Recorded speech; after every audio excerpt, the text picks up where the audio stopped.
Good morning, Dan and Amy. We left off before Mike Scott's newscast. Presenting Leon Cooperman, this billionaire hedge fund manager's review of the Trump economy, very positive. Review of Trump's rhetorical stylings, less positive, suggesting he needs to be more Reagan-esque in his verbiage as he is in his economic policy choices. Yeah, I watched that yesterday. And breaking down and crying, I just gave me great pause. Against the backdrop of, well, forget the messenger and address the message, particularly against the backdrop of Matt Bevin going down in Kentucky. You know, and there's other trouble spots too.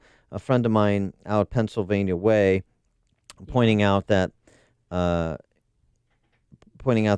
Chester County, which is a suburb of Philly, complete sweep for the Democrats, first time ever. Cousin worked the polls to support her candidate. Said it was all anti-Trump, huge turnout, blind rage. And I understand the rest of the statewide slate in Kentucky, Republicans swept, and they swept in Mississippi.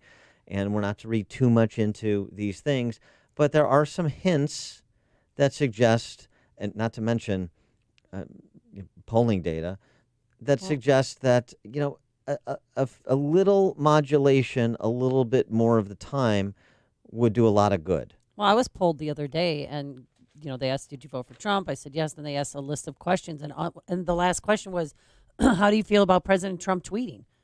A, B, or C?" Saying it's fine. I love the communication style, or I find it appalling. And I said, C.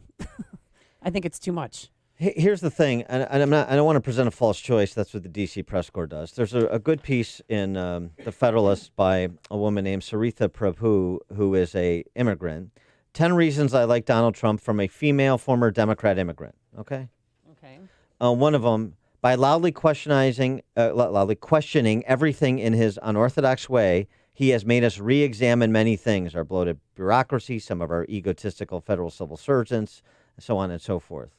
Yes, you can do that, and you can also have more moments of modulation that don't pick targets that, frankly, are beneath him. And so the example Cooperman used with, Reagan invited Joe Piscopo to have a drink with them. Joe Piscopo making his chops on Saturday Night Live impersonating Reagan. Right. They had a nice moment. Trump, spends time going back and forth with Alec Baldwin or Meryl Streep. Why? Yeah, why bother? It's beneath him. Exactly. George and Moni, you're on Chicago's Morning Answer. Hey, Dan, this is exactly why cough syrup comes in cherry and bubblegum flavor now. Because, you're sick, you need the medicine, but you don't like the way it tastes. All right. Thanks, George. I get the perspective. For another perspective on this, we're pleased to be joined by Steve Moore, economist, Wall Street Journal columnist, and author of Trumponomics, Inside the America First Plan to Revive Our Economy. Steve, thanks for joining us. Hi, guys. Good morning. Boy, it was a bloodbath for the Republicans in Virginia out here. Yeah, but that's really no surprise for you. That's a blue state now, isn't it? It is. It's really, I was thinking there's a few states that have turned. Ohio's turned red, but Virginia has turned blue, and it's now thoroughly blue. For the first time in 100 years, the Democrats control the House, the Senate, and the governorship. But, Ralph, we have a doofus. Yeah. Well, Ralph Northam can go back to wearing blackface now, so he's free to do that. Exactly. But look, I think I was listening to your guys' conversation, and I've been saying this for months and months. In fact, the other night I was actually in the belly of the beast. I was in Madison, Wisconsin, and debating a guy named Max Boot. Do you guys know him? Oh, He's on sure. CNN all the time. He used to be a colleague of mine at the Wall Street Journal on the editorial page, and but he is an example of kind of anti-Trump derangement syndrome. He's kind of repudiated everything he ever believed in because he hates Trump so much. And anyway, I even asked him, I said, Max, would you actually vote for Elizabeth Warren over Donald Trump? And he said yes.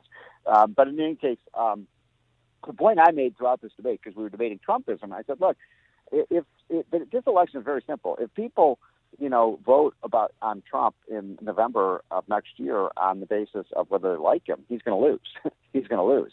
If they vote on his record, he's going to win a landslide. I mean, the economy is unbelievably strong right now. We're 7.1 million surplus jobs, lowest unemployment rate, lowest inflation rate, lowest mortgage interest rates in 50 years. I mean, it's just an incredibly strong economy. You know, the median family income is up $5,000 in 2.5 years under Trump compared to $1,000 under Obama. So, you know, we put the economy on a fast track. But, you know, the difference between Trump and Reagan, they both had phenomenal economic records, but people liked Reagan, right? And, you know, there's a very, 50% of the people at least don't like Trump. They don't like his behavior, and they don't like his tweets. And Amy, I mean, what you said is very indicative, I think, of the way a lot of people feel. Well, it's also one of these things. Look, when 70% of 330 million people, or the those that are age eligible to vote in 2020, you know, that's a lot of marginally engaged voters. And yeah, there are people that don't like Trump that he should wear as a badge of honor, and that's fine. We agree with those people. We're not talking about those people. We're talking about some of the people like you were debating before in Wisconsin. We're talking about Matt Bevin as the example of somebody who was great on substantive policy, but you clearly had voters in Kentucky say, despite my agreement with his policies, despite my agreement with Trump, despite the record that Bevin put together, I'm voting for Brashear. Yeah. But look, here's the thing. I mean, I actually think Trump's going to win re-election. I think I'd put the odds at 2 out of 3. Even no matter, they could put the guy in jail. If the economy remains strong, it would be unprecedented for Americans in an economic boom to oust the president.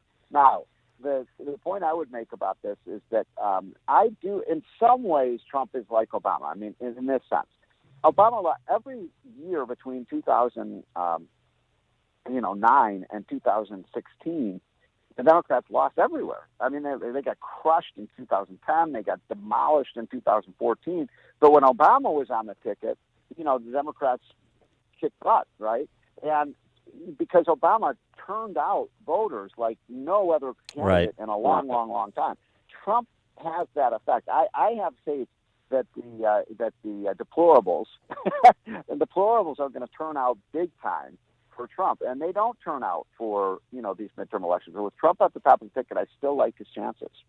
Oh, I agree. I mean, I agree. I'm just saying that, you know, he's keeping both teams in it, and he doesn't have to keep the other team in it. And by the way, the other thing is, for people to consider is, like, if you ask people, do you want to elect Donald Trump right now? You know, his numbers don't look good, but when people actually have to decide, you know, the elections for the president are a binary decision, right? It's either Donald Trump or one of the C- candidates the Democrats have on the stage, and you know that's being charitable. I mean, if it is Elizabeth Warren or Bernie Sanders, I think Trump, you know, will win, you know, the kind of election that you know, Republicans won against Walter Mondale and Michael Dukakis. So, you know, part of it also depends on who the Democrats put on stage, and you know, we'll see. But right now, everybody's got to agree that's a really, really sorry field of candidates. Well, here's the thing too. He's not in as bad a position as the D.C. press corps would like you to believe, and even Jonathan Chait over at New York Magazine had to admit that. New polls showing Democrat candidates have been living in a fantasy world, writes Jonathan Chait, because he looked at the actual survey that was done in part by the New York Times, and what the Times poll finds, is that many of the voters who voted Democrat for the midterms are swinging back. Almost 2/3 of the people who supported Trump in 2016 and then a Democrat in 2018 plan to vote for Trump again in 2020, which is why he's in a statistical dead heat, if not ahead of. He's in a statistical dead heat with Biden in 6 swing states and ahead of Warren in most of them as well right now, despite all the punishing he's taking. I think that's exactly right. And, you know, those areas, you know, you mentioned Pennsylvania. I mean, it is what that number you were talking about. What county was that you were talking about?